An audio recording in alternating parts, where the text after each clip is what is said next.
Yeah. I'm gonna buy that one and that one. All of it. I need it all. Do you want it though? Where do I begin? So that is the question. Where do I begin? So this is part 3 of a series that we're doing on education equity. You know, we often ask ourselves these questions as it relates to why are urban students so much further behind than suburban or rural students? Well, if you haven't worked in urban education, you might not be able to answer that question because I always have conversations around we all have the same curriculum, resources, and tools and access to education. So why are we still behind? And we're still talking about this 40 years later. So just to do a quick recap from last week, we talked about No Child Left Behind, the Common Core standards, and we talked about merit pay. And then we also talked about the impact of how those things were. The initial concept of it was great, but if you don't put money behind it, and the measurements and initiatives are not measured the same across all school districts, what impact is it truly making? Other than holding educators responsible for another thing that may be unobtainable, not understanding what aspect or perspective are they coming from. When you talk about education, there are things that impact urban education that does not impact suburban or rural. So we're going to talk about this tonight. But of course, my co-host Shannon Smith. What's going on in New York, Shannon? Oh, it's cold. But all is well. How you All doing? is well. Yeah, I'm doing awesome. Of course, it's cold here, so it is Detroit. So of course, yes, it's freezing here for sure. it is. It is. I was just telling someone that in Michigan, you kind of drive up, you park in the parking lot, and you hop out. In New York, you're walking for blocks and blocks and blocks. So it's a little bit different here. A little bit It's a different. little bit different. A little bit different. Okay, so like as a follow up, you and I decided to do a series on education equity because it's like a hot topic with all the different initiatives that are happening. But not only that, because we went to virtual, and a lot of teachers and educators, the school leaders are very concerned, as well as parents, how we're going to measure up over the past 2 years because of all of these different changes, right? So I've had several school districts that I work with, and I work with 12 school districts across the United States. One of the school districts I work with decided one day, teachers came in, they told them this is your last day of on-site education. Tomorrow we're virtual. So it's kind of shifting that quickly. And I think because of the test levels that's going up with our new variant of COVID, right? And some other circumstances. So last week we talked about No Child Left Behind, the Common Core, merit pay. That was kind of like a hot topic, right? We were having some really It informed was. conversation It was a there. conversation. Yes, it was. I mean, I thought it was, and Mr. Alexander was right on point. We got a lot of positive feedback. So this week, we had so many teachers that had questions as it relates to curriculum and instruction and resources. And I thought it would be a great conversation to have. So the first guest I'm going to introduce, his name is Kevin Clark. I've known Kevin since I started my career in education here in Detroit, Michigan. We started working together. He was a department head in mathematics at Redford High School.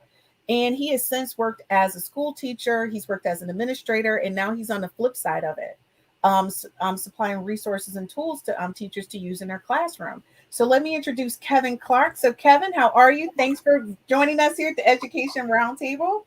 Hey, I'm doing great. Thanks for having me.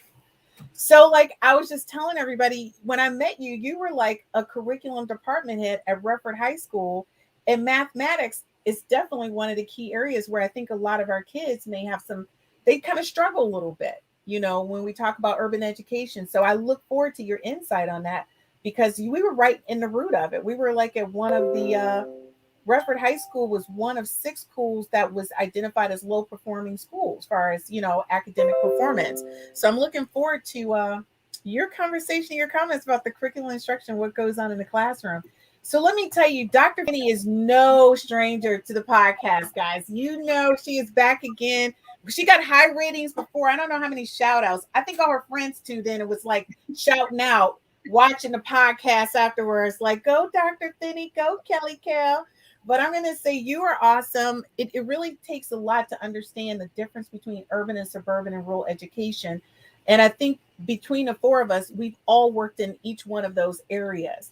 So it's like a larger conversation. I think a lot of times we're always on the defense about what's going on when it comes to urban education and why are the kids so far behind. So before we get going with these, the first question I want to ask you, when we say education equity, what comes to mind, for you? Like Shannon, I'm not going to start with the guests. I'll give them a few minutes to think about it. But Shannon, what comes to mind for you when you think about education equity?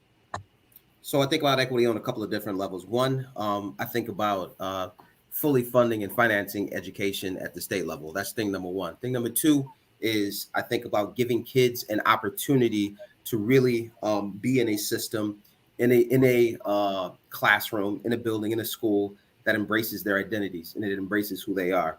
I think that our Black kids in these spaces with these white faces aren't always embraced, and the greatness that is us isn't necessarily always. And I think of it as in there's a kind of a saying in New York: we got to give our kids windows and mirrors, and we have to give our kids mirrors to really show them the greatness that's inside them, but also windows to the world to give them an opportunity to see kind of how many opportunities are out there. And so we have to give our kids both of those things. When I think about equity, I think about them getting what they need, and first and foremost, I think about them being in a situation where they're loved and valued and cared for, and states on a policy level fully funding that. And I mention that because New York, for the first time in about 30 years, had a governor that said we're going to fully fund education. So, yeah. Now that's kudos. I'm going to say we can give thumbs up to that because education is a huge priority as we progress and move forward. We'll see if it happens.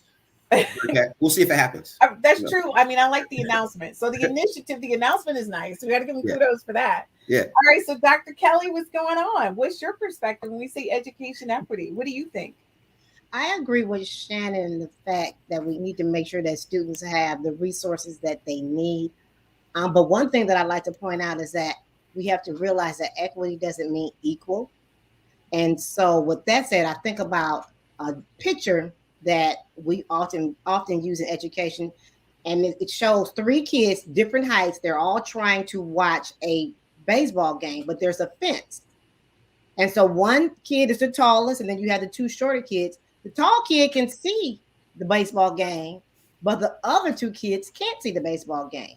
So in order for them to see, they have to have risers. But the risers that the kids get are not all the same size.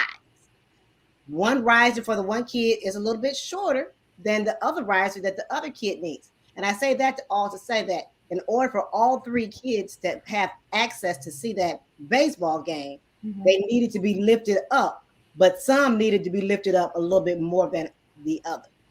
I love that analogy. I think that's an awesome analogy, and it kind of really clears up urban, suburban, and rural.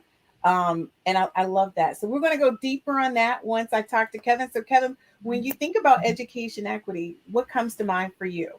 Well, as you stated earlier, I'm on the flip side. So I'm part of a group that creates curriculum too, right? So when creating curriculum, especially in today's world, we think about, first of all, you have to understand the kid itself. Each individual kid is just different, no matter what. But so when we are creating programs or curriculum, it's a challenge. We have to put our materials in different places, from rural to urban to city.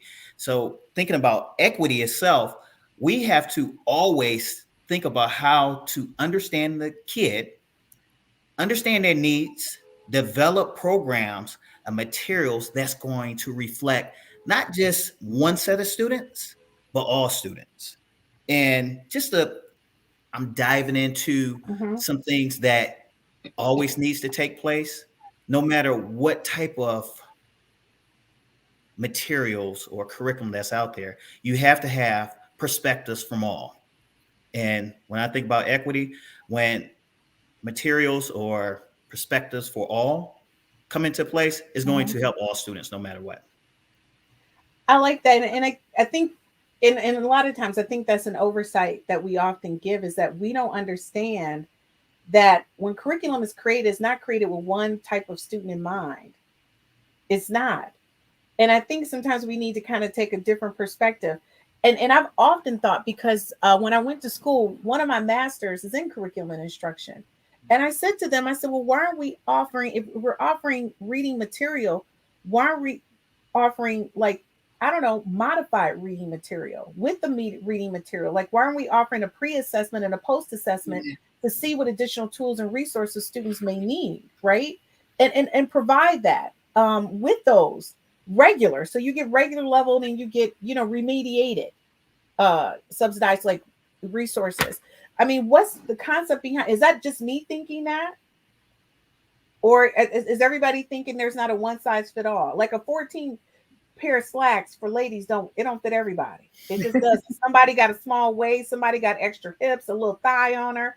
We can't do a one size fit all when it comes to curriculum. So I'm often wondering, like, the people who create the curriculum and developing the assessments and the curriculum and instructional resources and tools, do they think about that? One thing, when I worked at Create for STEM at Michigan State, we were curriculum developers. That's what we did. And so when we created curriculum, we were creating curriculum for the elementary levels as well as the high school levels. We did take into consideration the needs of our students, making sure they're represented in the curriculum. And then when we field tested our curriculum, we made sure that we field tested it in diverse communities. And I'm going to tell you, especially when it comes to STEM, I speak at a lot of IT conferences and STEM conferences, especially in curriculum and in the initiatives that they have across the United States. And that's one of the major concerns I have when I go into school districts. And I'll be honest with you, being a science teacher, I'm normally, when I go to present, is very few of us who are in science. Mm-hmm. And it's normally me presenting to a group of is not diverse, right? So just coming from that perspective, I'm always trying to figure out, how do I get more people into science and mathematics who are of color so our kids can see that? And I think that's one of the reasons why I fell in love with Clark, because it was just like, wow, okay, somewhere over the rainbow, I see a like-minded person, right? This is like awesome for me. And that was a great bond to have. So when you think about it, and I always tell people, when you think about curriculum, my question is, what type of curriculum materials have the schools been ordering over the past 2 years? Like, Shannon, what have you guys been ordering since you guys have transitioned from face-to-face to pandemic face-to-face? Like, are you guys offering more online, supplemental resources that your kids can use after the school day? And, what does that look like for you guys? Like, where are you investing your money? You guys are the largest school district in the United States. So yeah. So there was a significant expenditure on technology. It was about I want to say 500,000 iPads with connectivity and all of the apps to get kids connected. That was I think, honestly, rather short-lived. And right now, what I'm seeing, because all students, there's no online or remote option in New York. All students are face-to-face with all teachers in all classes. So the focus has been on a culturally responsive materials that see and value the backgrounds, views, and needs of, as Kevin said, all students. And 70% of our students are Black and brown. And so that's where really much of the emphasis has been placed. And really looking at those practices that historically have marginalized students in those scenarios. And I think New York is doing a really good job of that work. As it relates to materials, it really has been much more along the lines of professional development and helping teachers and leaders rethink kind of how they do what they do. Mm-hmm. But the technology piece has largely, since we've left the remote world, it's honestly, it's not been as largely emphasized. Wow. Okay. And that's interesting, because you guys are the largest school district in the United States, and you guys are face to face. And now, since we've had that new variant of COVID, schools are now switching to virtual. I know. And there's no talk. The numbers are going up. And there's no talk of doing anything but that. And New York is face to face for a lot of different reasons. And I think we can come back to the economics around that when we have a different conversation. I know it's a lot behind that. Okay, so Kevin, from your perspective, since the transition to the pandemic, have you seen an increase in the type of resources that schools have been purchasing for students? Like, are they purchasing more online and versus the hard copy books? Well, you know what? So that's kind of like a two-part answer right now. Hmm. The schools are still hybrid, right? What I mean by that is still you have some that are remote, some of them are, excuse me, using remote materials or using computers online, and some of them are using print. Most of the schools here in Michigan are still face to face. They may have modified schedule, whereas there's a district or a couple of districts that go to school 4 days throughout the week and have remote one day. With that being said, most of my schools still, the thing what COVID did to a lot of schools, it made teachers start to learn how to use the technology, Hmm. which is a plus. Hmm. Interesting enough, I've been with a company, we have been providing hybrid materials for schools for over probably like 12, 13 to 15 years. Well, at one point, a lot of things came on CD-ROMs, but for the last, I think probably about 8 to 10 years, a lot of things have been available for teachers online. Interesting enough, we provide training, um, but of course, teachers, I was a teacher as well. You go do what's comfortable for you. If kids are in front of you, you're going to teach with the print materials. Yep. Um, I can go further on as far as what's comfortable and what's not comfortable, but for the most part, print and digital is still being purchased throughout my area for sure. Okay, and it's so, I mean, and I'm kind of surprised too, because I think a lot of schools are doing that hybrid. I mean, Dr. Kelly, when you look at what you guys are doing in your school district, is it a mix? Yeah, it's still it's a mix in some schools. Like some schools have the autonomy to choose whether they are hybrid. And so the school that my granddaughter attends, they're hybrid where she attends schools face to face on certain days of the week, and then the other days of the week she's at home attending school. Okay. But Wow. that has been a challenge for teachers because having to accommodate both face to in person and students that are virtually in your attending your class has been a challenge for teachers. And I guess, and I will agree with you. I think most of the training that I've done over the past 2 years has been that. Is them joining me virtually, right? So I can show them how to do it. And then schools flying me out so I can show them how to do the split. Like I'm actually team teaching in classrooms to show teachers how to do it. And it's so funny because a couple of the schools reached out to me here and they said, "Hey, can you become a vendor? We need you to come and work with our teachers." And I said, "What's going on?" I said, "You guys are still having problems." They're like, "Yeah, we're still having problems because teachers are forgetting." Honestly, it's like one or the other. Either you're focused on the kids online and forget the kids in the classroom, or you're focused on the kids in the classroom and the kids online are getting shafted. But it's like they don't know how to split their attention. I said one of the things is the way your classroom is set up. The setup for your classroom has to be where you have a large screen television or a monitor up where you can see the kids who are at home, right? So they feel a part of it. But the thing is, those kids, that should be behind you, not in front of you. So when you look back to talk to your kids, you're looking at the 15 in class and also the 15 at home, Right, and they're on a screen, right? right. And so that's what I've been going to schools, and they said, "Well, Christine, we need you to come in and help us with our classroom setup." And then I have school districts, I kid you not. The teacher is in the classroom and all the kids are at home because teachers are like, all of my materials are in my classroom. I could teach better if I was in my classroom with all my materials. But the kids are still virtual, right? But with one thing, any kid that has a special need or a parent has requested, those students can come to the school, but it's no more than 5 kids. They have up to 5 to 6 slots that they fill. And I thought that was really amazing. But still, right now, I agree. That's the biggest issue. I get a lot of calls about that. Teachers are still having a problem with that.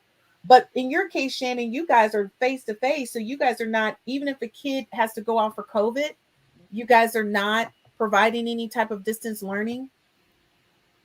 So there are very few opportunities for remote instruction, and there are a couple of exceptions. Most of them are dealing with medical challenges, but ultimately the focus is on face to face. I want to go back to Kelly's example Mm-hmm. because the fence and the tall kid and the short kid and the boxes and um, that the fence is the problem.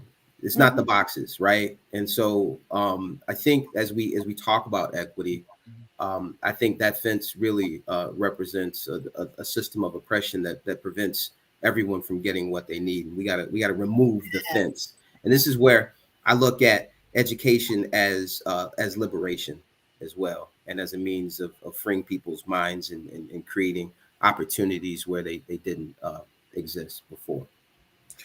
I guess my Mm-hmm. question is, what is the fence? What is the fence?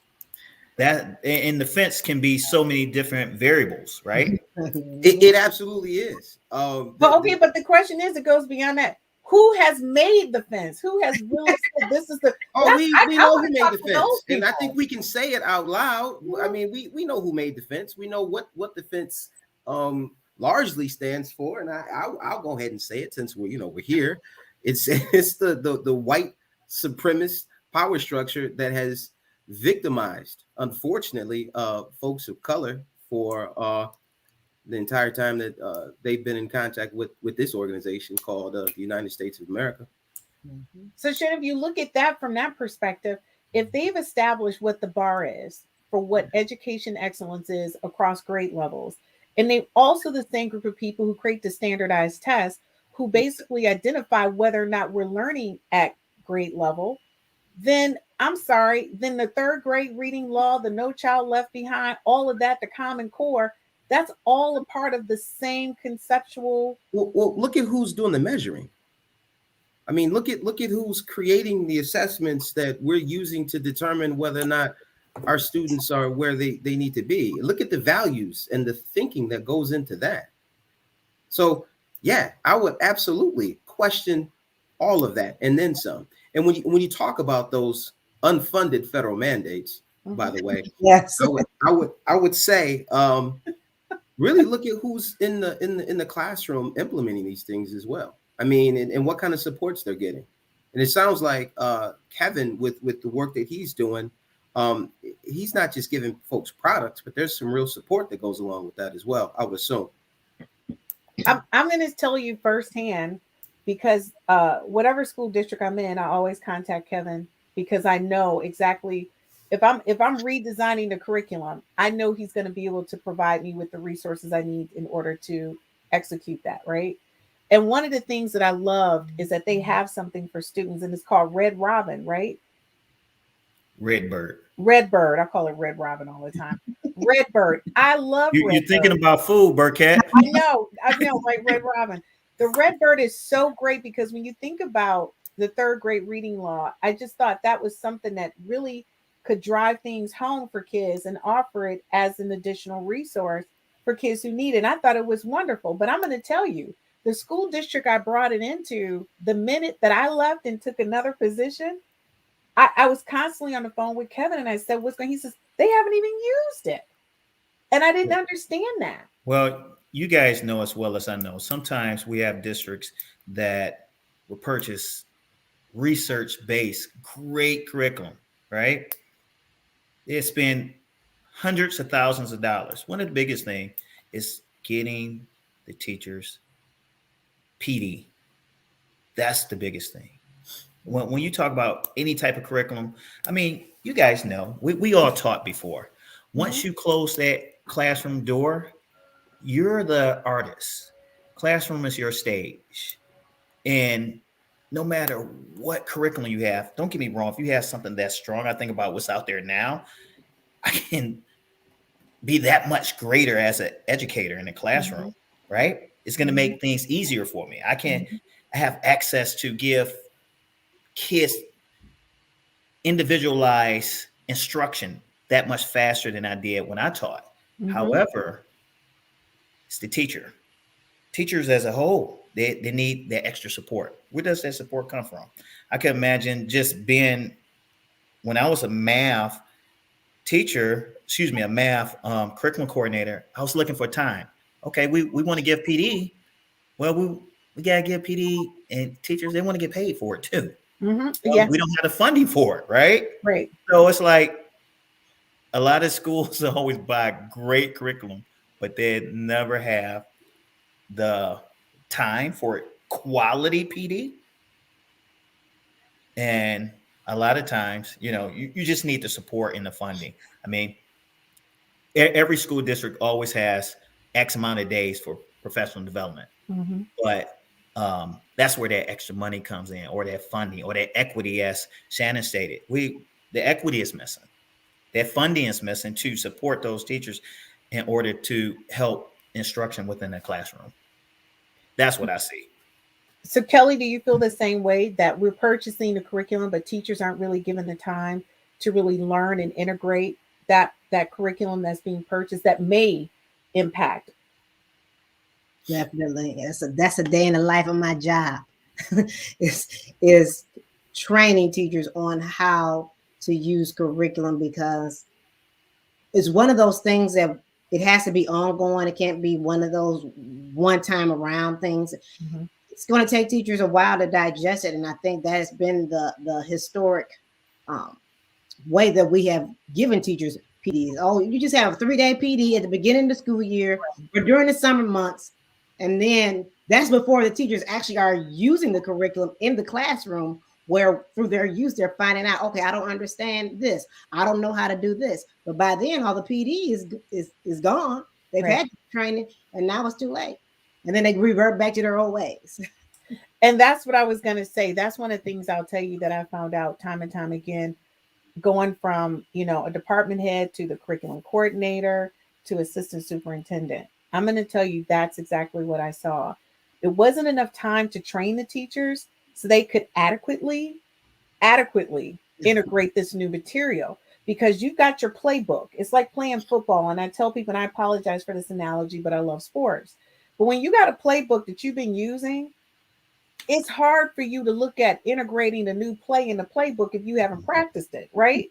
Because you know this other play, so you like, I'm about to fall to the play I know. And that's the thing, the teachers fall to the play they know. So when we think about how many schools are currently using online curriculum resources, that's the reason why it's a 50-50 split. You have more suburban and rural schools using it than urban. Yeah. And I still have urban school districts right now that are still doing hard copy handouts, literally packets that they print up and give to kids. And I guess for me, I'm looking at, what does that look like in education, that this teacher is teaching, still handing out packets, but the kids are not getting the additional support. Now, one of the things I will share with you on, and Shannon can and kind of expand on this, what New York has done is not only do you have face-to-face, but they've offered like a bucket load of resources that after school, when the school is shut down, it's like you're getting a second teacher, a second tutor, a second whatever you need. And so what I'm going to say, so Shannon, what made you guys really look at what you were offering for those 6 to 7 hours in school, and then you guys extended the day with a bucket load of resources? So and let me say this, and I know we've been hearing learning loss across the board. One of the things that New York has realized, there is an infrastructure that's been put in place as far as technology and connectivity is concerned, and they really want to make use of that and provide students with these extension opportunities. And it, as you stated, I mean, it's too many to list with availability, and I'm talking every grade level, everything from apps to extended learning opportunities, all there, all free, all in one place too. So like, there's a central portal that a student can log into, and they can get to whatever they want to get to, whatever they need to get to. And so that's it's really well done. And I'd be so happy to come back and at some point, if you'd like to walk through that and show you some of those resources. But it's pretty awesome. That would be great. And that's one of the things when I talk about education equity, it deeply concerns me because we do have a lot of resources, but to Dr. Kelly's point and to Kevin's point, is the professional development, But is that's giving the teachers the time to learn it, a to part of integrate that is a principal's job, though. I mean, and it. let's principals have the opportunity to manipulate schedules, to create openings, to create spaces, to create common planning periods, to do all of those things to create the time to make that happen. So I think that when you have constraints, you just have to prioritize. And as a leader, you've got to put that at the top of the list. And I've been in enough districts, urban districts, with enough brand new books in some storeroom, and the kits for science, and no one knows where they are, right? And we find them 5 years later. And I think it's as Kevin said, it's almost criminal to spend it is criminal to spend hundreds of thousands of dollars on these materials and not use them, right? So I say that it's not just a teacher thing. It really is a conversation that leaders should be brought into, and really think meaningfully around how they really utilize time, which is the resource that we will not get back. Well, it goes to even just hit on what you just said. It's time. I mean, you think about the principals. Well, there's another piece. A lot of principals in urban districts, they're dealing with so many other issues. Whereas when it comes to, hey, you know what? Let me go and see how my teacher is utilizing whatever curriculum they have. Or as I stated, once you close that door, the teacher is still the main person driving that classroom to excellence, no matter what you have, right? So my thing is, it goes back to what you said earlier, Shannon. You just said it. It's that time. Principals, they don't have time, especially in the urban district. So how do we create that time? How do we help them create that time? That's another big question. I'm going to tell you, teachers are exhausted right now. Trisha said to me, and she's a school teacher right now in an urban school district here in Michigan. And she was literally getting off work, I think, at 5 or 6 o'clock, because after school, they had meetings, they had training, and she was exhausted. And she was just like, I am totally virtual out, Christine. And whatever they just said this afternoon after this long day with these kids, I don't even remember. Right. So it's like, when do you fit this into your schedules in order to get this done? And Dr. Kelly, you're doing this all day. So what's your perspective? Like, what's the best way for us to be able to help our teachers so they can help the students? One of the things that we propose is job embedded PD. It has to be during the school day. One of the things that we've implemented right now is virtual Fridays, where all the schools throughout the district are virtual. And so we have proposed, why not make that an asynchronous day where teachers assign students assignments that they can do on their own. And then we can use that time to give our teachers PD. Wow. Because that is the challenge for teachers. They, after school, a bus, weekends, a bus. So when can we do it? During the school day. And Christine, you, Kevin, myself, I don't know about Shannon. Back you never do. You never do. Back in the, do you all remember back in the day in Detroit, we would have like half days where we had people. Yeah. Where do you think I was, Kelly? You think I was not in Detroit with the rest of y'all? You know what? That's fine. That was a personal attack. Your name is on the list. We'll come back. Where you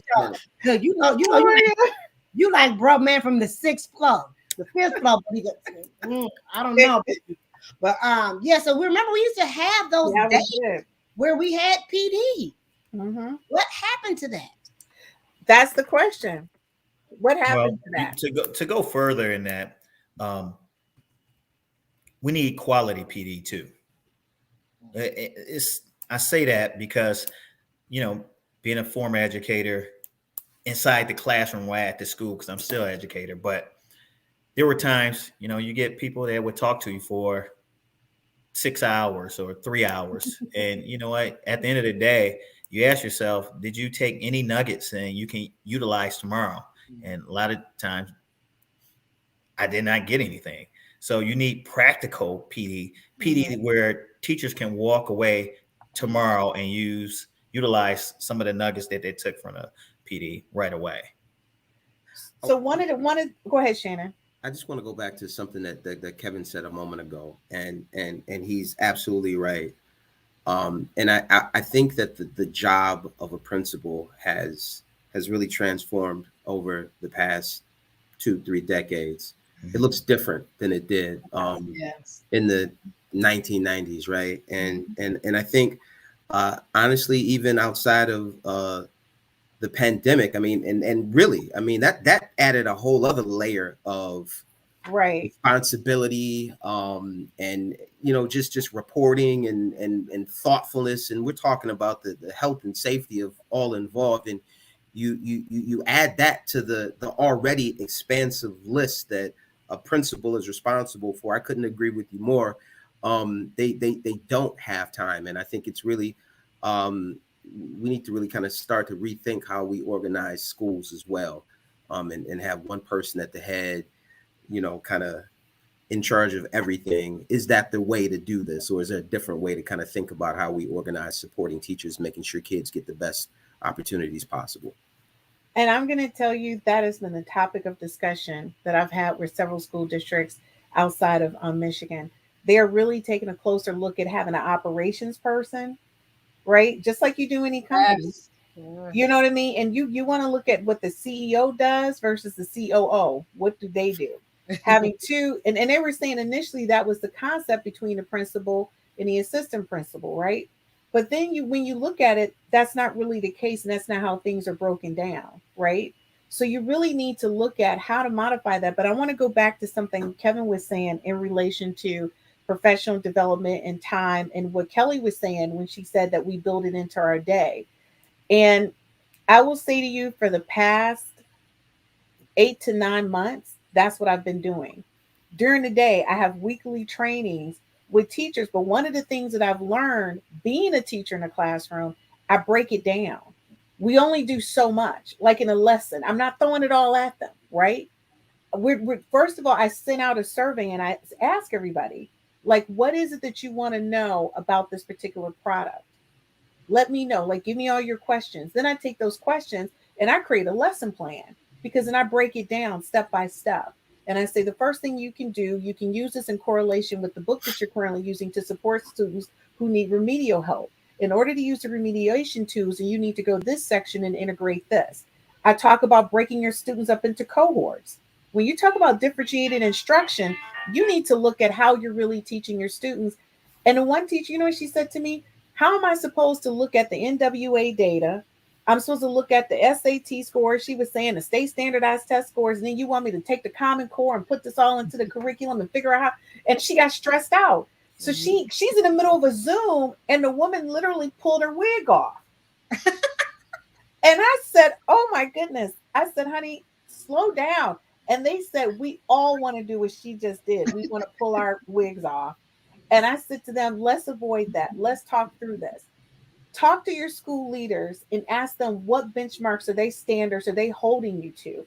Is it the Common Core? Is it the NWA? Like, let's figure out how this is going to work, because if you're measured on NWA data, then let's focus on NWA, and we can't focus on Common Core at the same time. Let's chunk, and that's the thing. And we talked about that a little bit last week, Shannon. We talked about all these different initiatives and standards. Teachers don't know what to teach to. Yep. And that's all I've been hearing. Like, Chris, we don't know what to teach to. We're being pulled too many different ways. So when we think about that, guys, my biggest thing, and I'll say this again, what remedial curriculum does your company or your school district currently offer that will help school districts close the learning gaps? Teachers need to know what they're teaching to. Like, we get it. We got the fence. Every kid is on different boxes, right? To give them different levels of understanding of the content they have. We got that part. But a school district needs to decide, where are they teaching to? And then it goes back to what Shannon said. Then we got to look at what your leadership looks like. We need to divide up the responsibility of how we lead instruction, of how we lead school, how we manage school. To Kevin's point, and I'll be honest with you, do you know how many schools buy curriculum and it sits in a room? They're not integrating it. I had a school district, I kid you not, I don't even want to throw them under the bus. They had laptops sitting in a gymnasium for 6 months. Laptops. Kids didn't have they just, you know why? because the person who's the leadership changed and the leader thought it was other things that was more of a priority than getting those laptops out. So again, I'm going to ask remedial curriculum. Teachers are like, how do we teach in a classroom when we may have 3 kids that's at grade level, and 3 kids out of 30 or 35 kids is what percentage? So you got a large population of your students who have IEPs or some type of additional assistance, extended time that they need. But guess what? That generic curriculum that we purchased is not supporting that. That teacher now has to create what? Modified instruction on top of teaching regular instruction when she wasn't given modified instruction.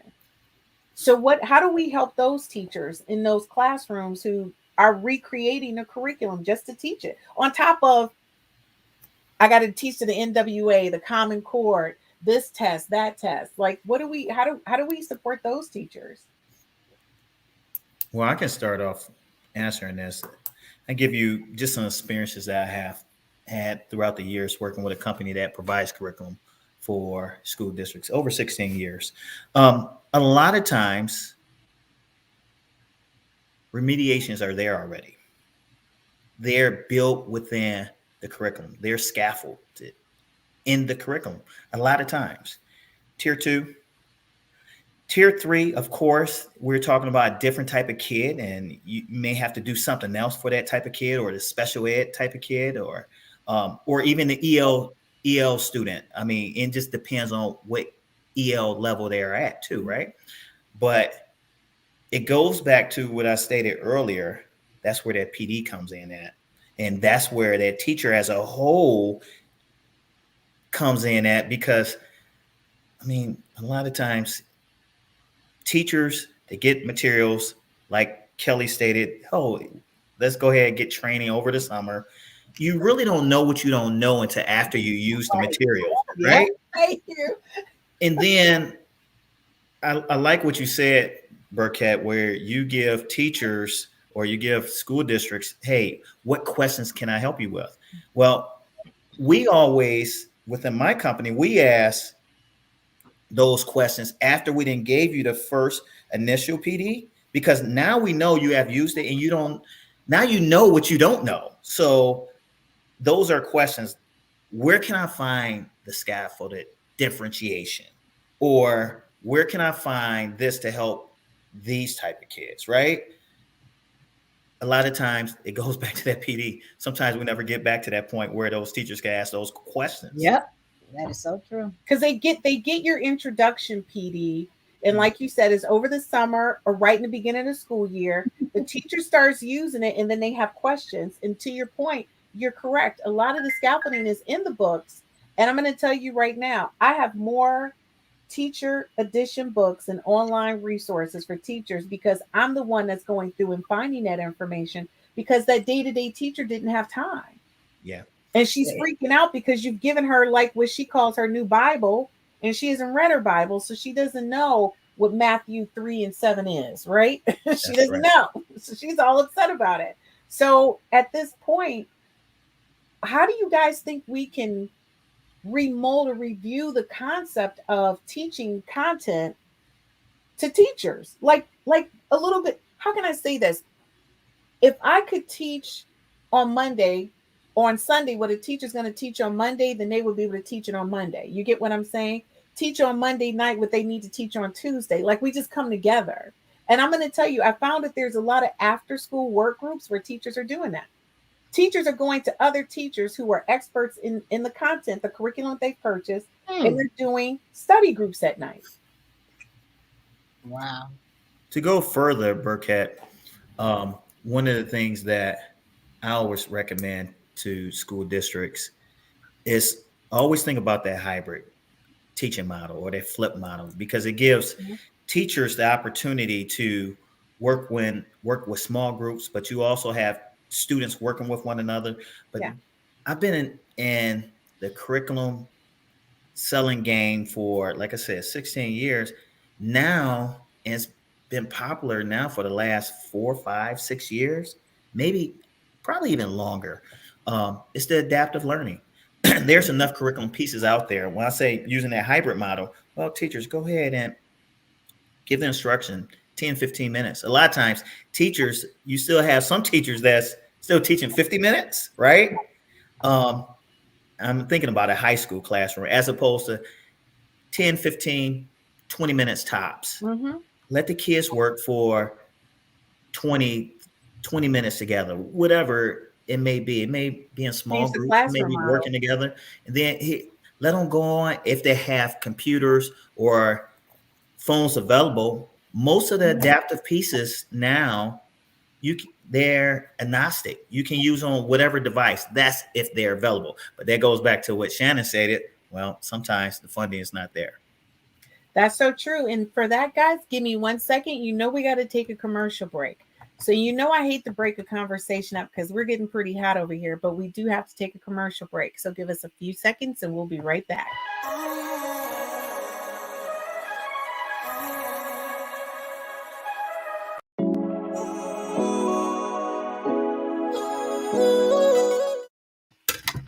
Hey guys, welcome back. And listen, when we talk about hot topics that we have and what goes on in education, I think education equity is huge. But one of the major things that we're missing is what we've brought up in like our first session here. Our first session, we talked about, is there enough time? Are educators given the proper time to even learn the material that they need to teach? I mean, just think about it. How long did it take you to become an expert on the way you're teaching right now? And then we throw something new in the mix called technology. And then we throw something else new in the mix, hybrid teaching. So not only do you teach kids the 15 in front of you, you're now teaching the 15 that are online. And we think that teachers can pick up this information and run with it so quickly. I'm going to tell you, a person who has looked at curriculum, who has designed curriculum, it takes time to learn it where you feel comfortable enough in order to teach it. Yeah, the core concepts are there, and that's definitely understandable. But the way we teach, we've got to shift that, and we've got to allow teachers to be more than just executors. Executors of education is something that I think a lot of us are running with. We're just running with it. We're just throwing this stuff out and saying, let's do it, Shannon. I mean, do you think we're taking advantage of our teachers right now? Like they're like the end all be all right now. We're just tossing it. I think it's one of the most important jobs you can have in this country. So I don't know. I think that we're just putting them in there. We're putting that in perspective. They are the linchpin here, and they are as important as you can get in the realm of jobs and employment. So we're not taking advantage of them. We're putting them in their place. Like, and their place it's a place of prominence. It is a place of prominence, but I feel like we're putting so much pressure on them right now to be so much to so many people. And it's a high stakes job. I mean, we're talking about the quality of life for generations to come that is ultimately attached to the activity that they're engaged in. I'm going to tell you, when we talk about high stakes, I don't know who's investing more, but Kevin Clark, you're doing the most over there. You guys, you're hitting it. You're hitting home runs everywhere across the United States with the way you guys are supporting teachers in the classroom. The hands-on services that you provide in order to make sure that the curriculum they purchase is actually accessible and functional in the school district. So I just want to say thank you. I mean, you went from being a math teacher to a math department head to an administrator to now on the back end supplying the resources and tools for schools of excellence. And I love that. We got Dr. Kelly over here. Dr. Kelly is doing it all, honey. She is trying to get professional development out every day on the hour. I mean, how do you do it? Like, I don't even know what's happening. These teachers are like major executors. It's a hard job, for saying, that's all I can say. And it's overwhelming to us because unfortunately it's only so few of us, but thousands of teachers that we have to support. Yeah. And we are offering PDs after school and teachers aren't showing. So it's a challenge. It is definitely a challenge. And I'm going to tell you that is a huge challenge. And I really feel for teachers right now. One of the things the teacher said to me is that we're still not making enough money. No. We're required to know more and learn more faster. And we don't have enough time to do it. And one of the biggest things is that they're saying that the kids are more difficult today than they were years ago. Mhm. So you're dealing with multiple issues within the classroom, and the kids and the teachers are struggling. I know a Yeah. teacher recently got disciplined for really kind of defending themselves in the classroom because a kid got in their face and tried to they verbally got it, but they physically, and the teacher defended themselves, and it became a major issue within that school district. Right. So again, we're asking so much of teachers, right? And I don't know what that looks like, but I want to go back to our topic of discussion. Do you think there's a difference in how the curriculum is being executed between urban, suburban, and rural? So Kelly, let's go back to your fence analogy and Okay. kind of do a little deep dive. Can you kind of break it down for the viewers who are joining us for the second half, once your fence analogy, but as well how that aligns to the question that we're asking? Is there a difference in how the curriculum is being executed? Well, as I mentioned earlier, the fence analogy is about three kids at a baseball game, and they're trying to see the baseball game over a fence. One of the three kids is tall enough to see over the fence, but the other two are not. One, and of the two, one is shorter than the other. And so the analogy is about what these kids need in order to be able to see over the fence. And with the two remaining students, they both need a box to stand on, but the box for the students don't have to be the same size in order to give them all equal view above the fence. So I see what you're talking about with your question with urban, suburban, and rural. We can actually make those in our analogy, or apply those to our analogy, in that those three kids could be one could be the urban, one could be the suburban, and one could be the rural districts. And how what those districts need in order to put all students on the same level is different. And as I mentioned earlier, equity is not about being equal, because what the resources that they need in order to all be on the same level is not the same. Some may need more than the other. And so Shannon, with New York School District, and thank you so much, Dr. Kelly. When you look at New York School District, you guys are spread throughout. You in multiple boroughs across New York. So do you Right. so when you look at education in New York, what do you guys look at to kind of look at one school district against another school district and measuring how those students are learning? Are you guys taking into consideration what? I gotta say this. New York is as a state probably the most inequitable place as it relates to education. Okay. So, but the needs are varied. You've got kids in the Bronx, you've got kids in Manhattan, you've got kids in Staten Island, you got kids in Harlem, you got kids in Brooklyn, you like in Queens, and so they're in all different places, in all different spaces, with all different needs, and just like those children who were standing in front of that fence, I want to be clear that the kids are never the problem, and it's really and we have to approach the work in with that lens. Mm-hmm. Just because the little guy needs 3 boxes, he should get 3 boxes, and that should just be how we do business. But the kid's not the problem. The problem is the problem, and I think that providing those resources should never be considered the problem. Right. Well, Shannon, thank you, and I appreciate you coming on. Hey guys, I do You're have to welcome. tell you, my co-host has to drop off because he's got some things happening in New York. He's got to manage real quick. Have a Shannon, good one. thank you so much. I appreciate you. See you next week, bud. All right, we'll see you guys. All right, buddy. Yep.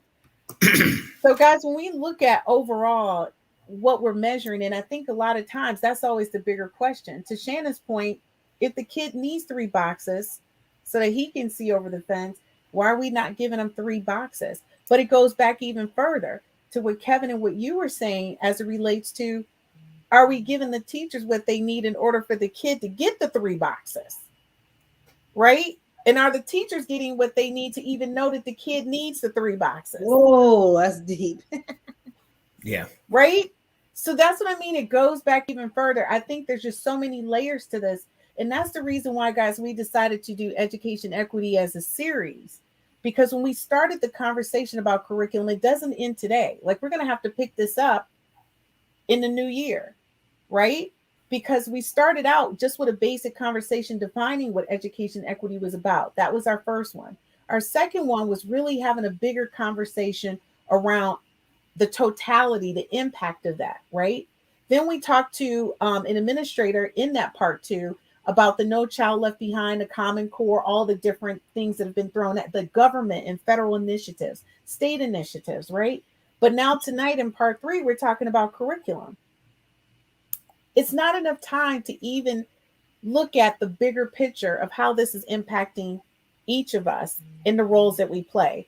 I know for you, Kevin, you get calls, and I've been with you when I'm always cracking up. It's a weekend. Kevin's getting a call about curriculum, materials, what people need. When can you come out for a PD? Can you send us a sample of something? He's working nonstop. But the thing is, with all the effort and time that's being put into it, you got Dr. Kelly over here who's on the flip side of that. She's the receiver of all of this. And she's executing it in the schools. And she's saying as loud as she can on her boxes, looking over the fence, we don't have enough time. Where is the time? And the manpower. And the manpower in order to execute this. And I'm going to tell you, and that's the reason why somebody said to me, well, why are you working with that school district as a consultant? That's a large school district. I said, that's the problem. They are a large school district and they need all hands on deck. And so they said, we need to contract your service. If you can do this, because what happened was, Dr. Kelly, a number of teachers said, listen, I'll sign up for Saturday PDs, but you have to do it between this time and this time, right? You work at the school district. You're like, well, I'm not giving up my Saturday to do this. Right. I need time off like you do. So what they did is they contracted me.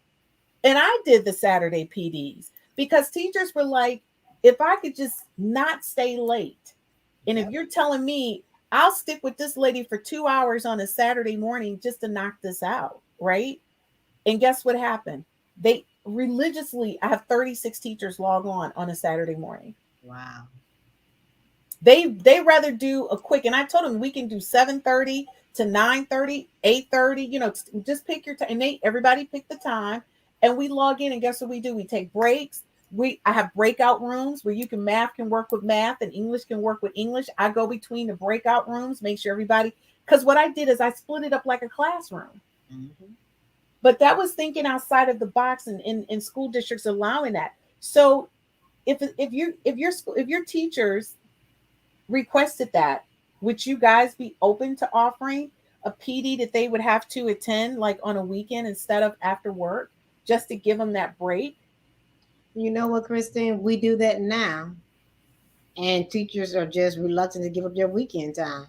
Wow. And especially with the current conditions, these teachers are just overworked, stressed out because it's just the added level of stress of this virtual teaching, this hybrid teaching. It's just another level for teachers. So once they go home, it's deuces. They're not thinking. They're not thinking about coming back. And so, Kevin, what about you? Have you done any weekend or late PDs for school districts? Yeah, more late than weekends. You'll get some school districts from time to time ask for weekend days, but mostly late. But it goes back to what Dr. Finney stated. Do the teachers want to stay late, right? Mm-hmm. It's kind of like, how much money do you have to pay teachers in order to stay late, or come early? It's a tough. To come early is tough too. To come early, so you ask, when can you get the PD in? Yeah. Mm-hmm. And as we close out this session of Educators Roundtable, and as always, you guys know I have so much fun talking about education issues, especially with you, Dr. Kelly. Kevin, we talk all the time about education, which makes it really hilarious for me. But what is one thing that you would like to share as it relates to education equity before we sign off? And I'm going to start with you, Kevin. You know what? At the end of the day, it's always going to be a challenge. And I just go back to kind of what Shannon stated. You need the funding for PD. I look at it as for PD. A lot of it has to come from PD. When it comes to equity, no matter where you are, we're going to have different kids, and different kids have different needs. Different schools have different needs, but everything for me comes back to that funding. Schools get the funding wherever they're going to get it from, federal, state, doesn't matter. Whatever the case is, the funding has to be there in order to help drive or give that kid those 3 boxes to look over their fence. I like that. Dr. Kelly? We talk about the fence and the boxes. But, I just the one point that I want to just leave is that equity does not mean equal. So going back to our analogy, one kid didn't need any boxes. The other kid may have needed 2 boxes, and the other one may have needed 3.